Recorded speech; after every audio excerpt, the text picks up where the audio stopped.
A paz do Senhor a todos. Tudo bom? Eu sou Leandra Freitas, imagem e semelhança do Criador. Estou aqui mais uma vez para nossa live de estudo, de muita aprendizagem em relação às lições bíblicas da luta entre Davi e Golias, que Deus inspirou os autores William Douglas e Flávio Valvassoura no livro Como Vencer Gigantes. Estamos no capítulo 7. Amém?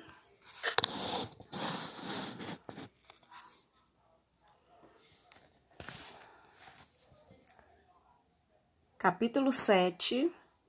Sejam bem-vindos em nome de Jesus. Vamos ao capítulo 7, então, que diz: faça o que tem de ser feito. Em 1 Samuel 17:20 diz: levantando-se de madrugada, Davi deixou o rebanho com outro pastor, pegou a carga e partiu, conforme Jessé lhe havia ordenado. Chegou ao acampamento na hora em que, com grito de batalha, o exército estava saindo para suas posições de combate. Acorde cedo. Disse que, ao ser perguntado sobre o que uma pessoa deveria fazer para ficar milionária, um magnata norte-americano respondeu com 3 conselhos. 1. Acorde cedo. 2. Trabalhe duro. 3. Ache petróleo. Quem deu essa resposta foi de Paul Getty. Eu acho que é assim, né? Getty ou Getty. Fundador da Getty Ale Company. E a frase ficou famosa. Os 2 primeiros itens estão ao alcance de qualquer um. Só dependem, afinal, de força de vontade. Davi, por exemplo, levantou-se de madrugada para cumprir as ordens de seu pai. Ele não saiu de casa às 10 horas ou ao meio-dia, depois de ficar enrolando na cama. Sempre acordava cedo, antes do nascer do sol, para pastorear suas ovelhas. Naquele dia específico, deve ter acordado ainda mais cedo, porque tinha que ir primeiro ao campo. Pegou as encomendas que deveria levar ao acampamento militar e chegou lá a tempo de encontrar os soldados, entrando em formação, ouvir o grito de batalha e vê-los saindo para ocupar suas posições no fronte. Acordar cedo e trabalhar duro, tudo bem, mas e quanto a achar petróleo? Isso é piada de milionário, você pode pensar. O problema é que talvez você esteja pensando literalmente no petróleo, o líquido preto, viscoso, que sai de debaixo da terra e movimenta os motores do mundo. Contudo, que tal pensar de outra forma? O petróleo não é um óleo que serve para os mais diversos usos, desde os combustíveis aos plásticos. Então encare como petróleo qualquer coisa que resolva a vida de alguém. Por exemplo, se você se inscreveu em um concurso público ou em um vestibular e foi aprovado, achou petróleo. Se criou uma solução ou um produto revolucionário, achou petróleo. Daí em diante, deverá aproveitar bem esse manancial que vai jorrar em sua vida.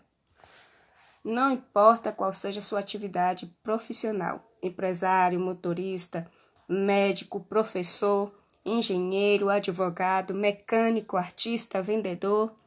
Se você der o melhor de si, pode descobrir o seu campo de petróleo. Ninguém pode saber onde ele está exatamente. Encontrá-lo só depende do seu talento e da sua dedicação. O importante é continuar procurando. Se Davi fosse mais descansado, talvez tivesse chegado tarde demais e nós não estaríamos aqui, milhares de anos depois, falando dele. Mas não, ele acordou cedo, trabalhou duro e achou petróleo. O petróleo, nesse caso, foi a coragem de lutar contra o gigante, atitude que deu a ele um diferencial sobre todo o exército. E você, qual é o seu petróleo? O que é preciso fazer para encontrá-lo? Identifique o seu rebanho.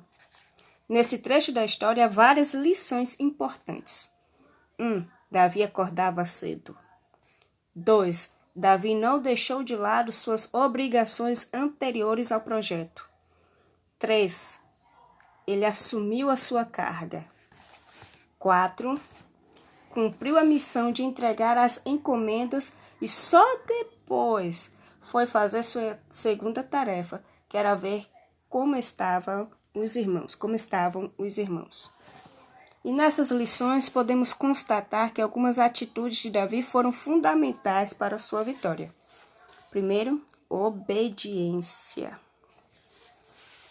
Jessé ordenou ao caçula que fosse até o acampamento militar, entregasse as encomendas e descobrisse como estavam seus outros filhos.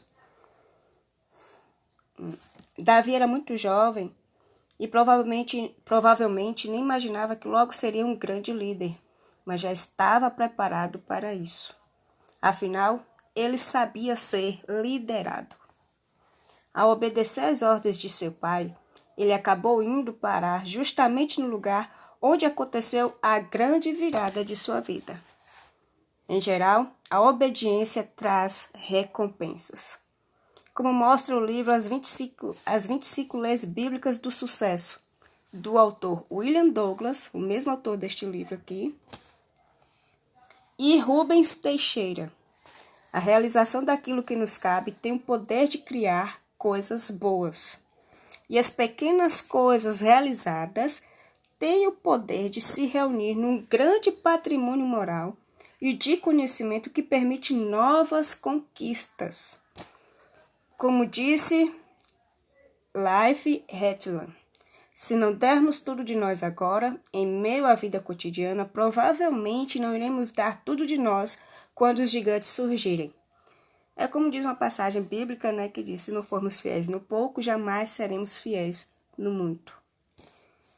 Muitas pessoas falham em alcançar seu potencial máximo porque falham em cultivar a obediência no dia a dia e, assim, não se preparam para a grandeza para a qual foram criadas ou que tanto desejam. Nosso momento de virada não acontece da noite para o dia. A nossa rotina é o que nos prepara para esse momento. Cuidado com as missões anteriores. Davi tinha um rebanho para cuidar. Aquela era sua responsabilidade imediata, antes mesmo de se envolver com guerras e com Golias.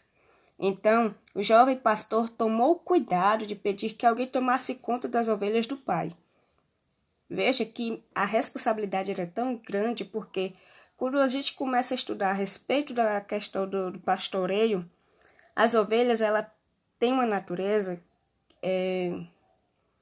que elas não aceitam que qualquer pastor as pastoreiem, as guiem. Elas conhecem a voz, elas conhecem o cheiro e qualquer outro pastor se metendo a guiá-las não será atendido por elas. Com certeza, se outro pastor, que Davi deixou a cargo das ovelhas, ele já estava com ele há muito tempo, para que as ovelhas também reconhecessem a sua voz.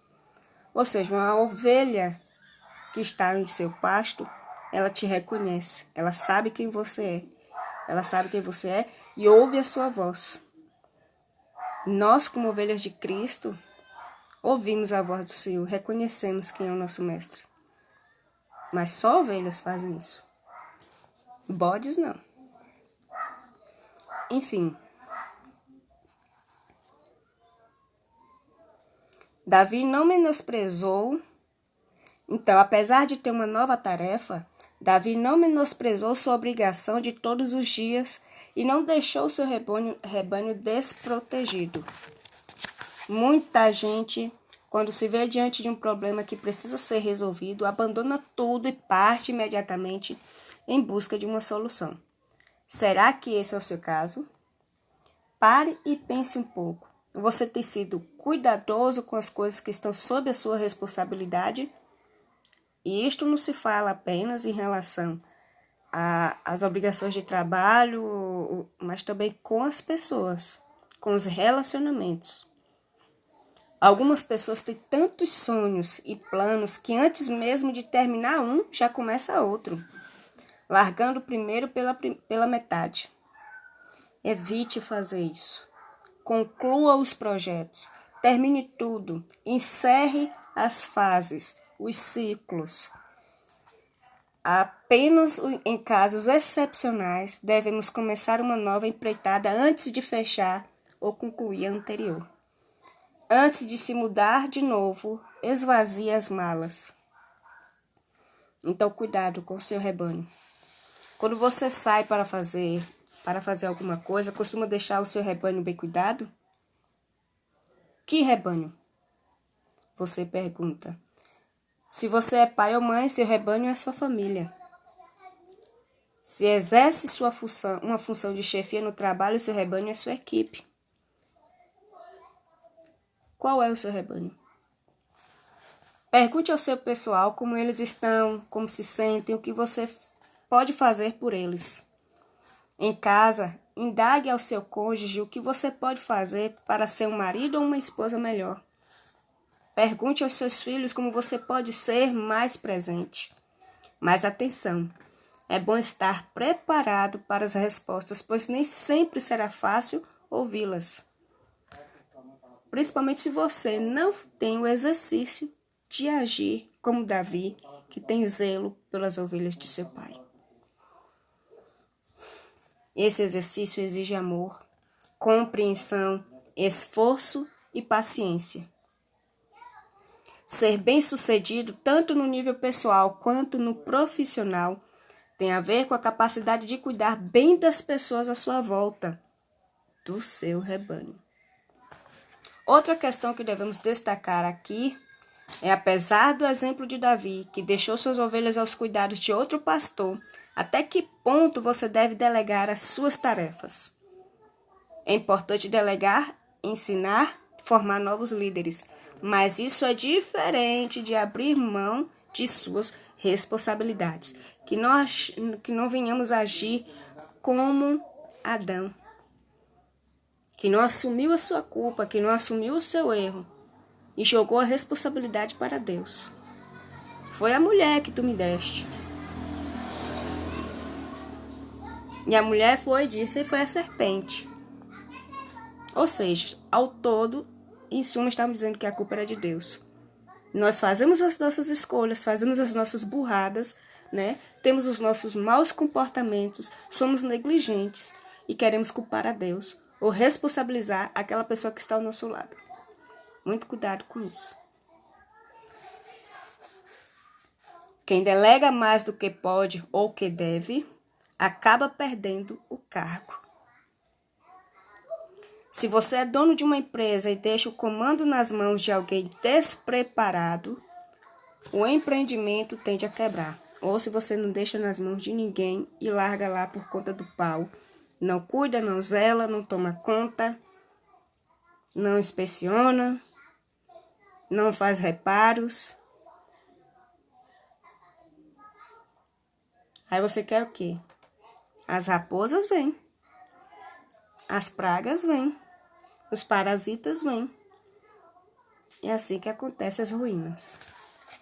Ou se deixa um negócio com alguém preparado e depois relaxa, acaba perdendo o comando, como aconteceu com Saul, que perdeu o trono para Davi. Davi partiu. Qual foi a última vez que você partiu? Existem pessoas que passam a vida planejando realizar um sonho, criar um produto novo, fazer um curso no exterior, ter coragem de declarar o seu amor para alguém. Ou então fazer algo diferente, é sair da rotina. Escrever um livro, por exemplo. Uma das lições que aprendemos com Davi é que ele não ficou parado, enrolando, planejando definitivamente ou medindo riscos. Ele tinha uma missão, traçou seu plano e partiu. Sem dúvida, ninguém pode vencer gigantes se não for ao encontro deles. Partir envolve uma boa dose de coragem, de ousadia. A coragem não se refere apenas àquilo que vamos encontrar pela frente, mas também ao que vamos deixar para trás. Partir significa abrir mão da segurança e do conforto, trocar o conhecido pelo desconhecido. Talvez a melhor metáfora desse movimento seja usar mais uma vez a imagem do trapezista. Se não tiver coragem de soltar a barra e ele não consegue se lançar no ar em busca do outro suporte. E é aí que reside o interesse do público. Claro que um bom artista sabe qual é a hora de largar uma barra e pegar a outra. E aqui existe uma segunda sabedoria envolvida, a hora certa. Em algum momento ou você solta a barra antiga ou jamais voará em direção à nova. Quando chegar a hora certa, tenha coragem de saltar.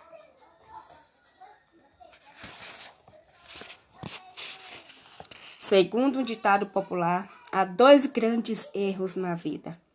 Pensar que uma coisa é boa porque é nova ou que é ruim porque é antiga. Não caia nesse erro. Você não é obrigado a sair mudando, inovando, inventando. Mas se quiser fazê-lo, precisa ter coragem de partir. A mesma ideia foi abordada pelo professor de literatura Fernando Teixeira de Andrade, que no seu artigo O Medo, o maior gigante da alma, ele diz: para quem tem medo e a nada se atreve, tudo é ousado e perigoso. É o medo que esteriliza nossos abraços e cancela nossos afetos, que proíbe nossos beijos e nos coloca sempre do lado de cá do muro. Esse medo que se enraiza no coração do homem impede-o de ver o mundo que se descortina para além do muro, como se o novo fosse sempre uma cilada e o desconhecido tivesse sempre uma armadilha a ameaçar nossa ilusão de segurança e certeza. E se Cristo não tivesse ousado saber-se o Messias prometido? E se Galileu Galilei tivesse se acovardado diante das evidências que hoje aceitamos naturalmente? E se Freud tivesse se acovardado diante das profundezas do inconsciente? E se Picasso não tivesse se atrevido a distorcer as formas e a olhar como que tivesse 1000 olhos? É o tempo da travessia. E se não ousarmos fazê-la, teremos ficado para sempre à margem de nós mesmos. A paz, minha irmã. Obrigada pela presença, viu? Irmã Eva. Enfim, precisamos refletir quando é hora de ficar e quando é hora de partir. Se não for para partir, não sinta a culpa, nem se sinta como se estivesse imobilizado. Ficar também pode ser uma boa escolha. Porém, se chegar à conclusão de que é hora de ir, veja que bagagem irá levar e qual deixará de lado e parta. Enfim, vamos às lições de conclusão desse capítulo. Atire a pedra. Primeiro, analise quando é a hora de ficar e quando é o momento de partir de uma situação, ou de uma relação, ou de um emprego, não sei. Se não está trazendo paz, se não está trazendo conforto na sua alma, na sua mente, se inquieta seu coração, se você percebe que é uma situação que contradiz os princípios da sua personalidade, do seu caráter, em relação principalmente à sua essência, de acordo com aquilo que Deus criou em você, é hora de partir. Ficar ou partir não é necessariamente uma escolha melhor ou pior. Você precisa decidir isso caso a caso. Há situações que são necessárias, que a gente abra a mão delas. Há outras que a gente precisa repensar e ver o que de fato precisa mudar e melhorar. Por fim, nunca despreze um dia normal de trabalho. Foi em um dia assim que o extraordinário aconteceu na vida do pastor de ovelhas chamado Davi. A palavra do Senhor diz que basta a cada dia o seu mal. Mas que em todos eles, nós somos mais do que vencedores, porque ele venceu por nós. E esse capítulo que fala da gente fazer o certo, independentemente de qualquer coisa, me fez lembrar de Efésios 6, a partir do 5, que diz: quanto a vós outros servos, obedecei o vosso Senhor segundo a carne, com temor e tremor, na sinceridade do vosso coração, como a Cristo, não servindo à vista, como para agradar a homens, mas como servos de Cristo, fazendo de coração a vontade de Deus, servindo de boa vontade como ao Senhor e não como aos homens, certo de que cada um, se fizer alguma coisa boa, receberá isso outra vez do Senhor, quer seja servo ou quer seja livre. Ou seja, independente de quem seja o seu senhor, ou seu pai, ou seu marido, ou sua esposa, sua amiga, seu amigo, faça sempre o que é certo. Não para ser visto.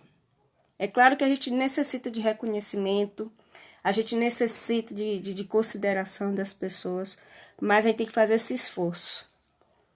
Tem que fazer esse esforço muito grande.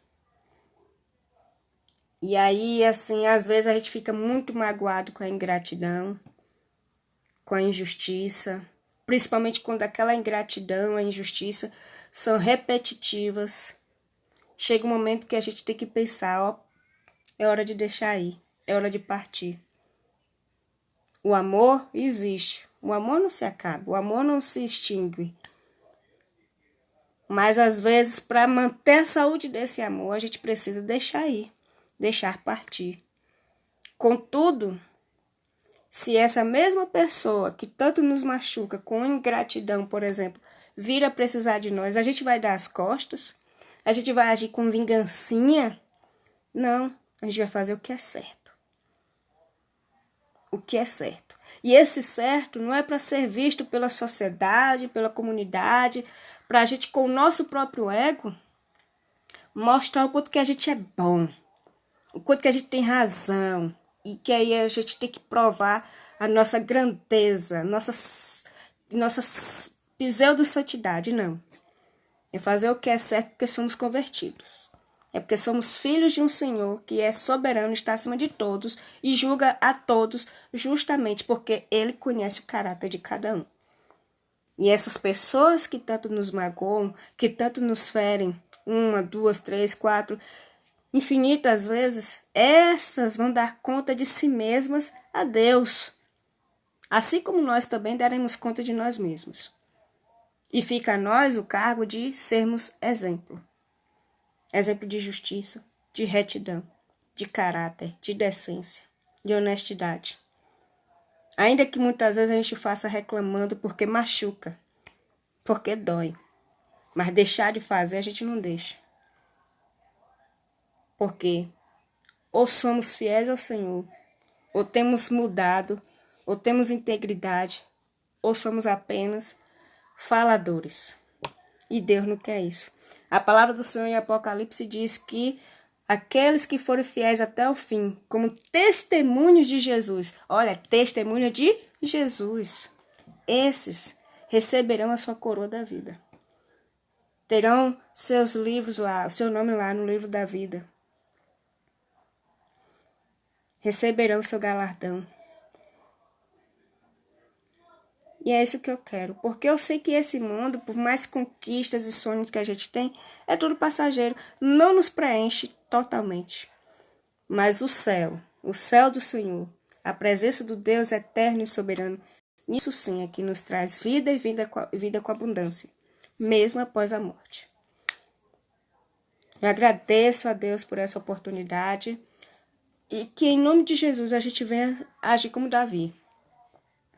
Não abandonar as nossas obrigações, termos princípios e segui-los, sermos fiéis até o fim, sermos determinados, corajosos, dia após dia, apesar dos dias serem maus, mas que tenhamos a honra, a integridade de sermos pessoas que com nosso agir, com nosso caráter, ainda que a gente não fale nada, a gente cale a boca daqueles que falam contra nós.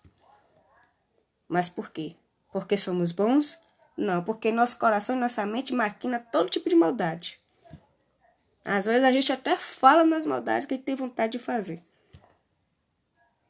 Mas por amor a Ele, em submissão a Ele, a gente vai e cumpre, executa de forma zelosa aquilo que é nos orientado dentro da sua palavra e não abrimos mão de seus princípios. Amém? Deus abençoe a todos. Muitíssimo obrigada. Me sigam lá no YouTube. Eu sou Leandra Freitas, né? Eu também estou no Facebook.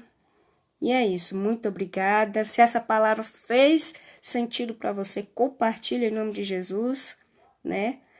E que o nome e a graça do nosso Senhor e Salvador Jesus Cristo seja exaltado em nossas vidas dia após dia, apesar dos dias serem maus. Amém? Beijo no coração. A paz do Senhor.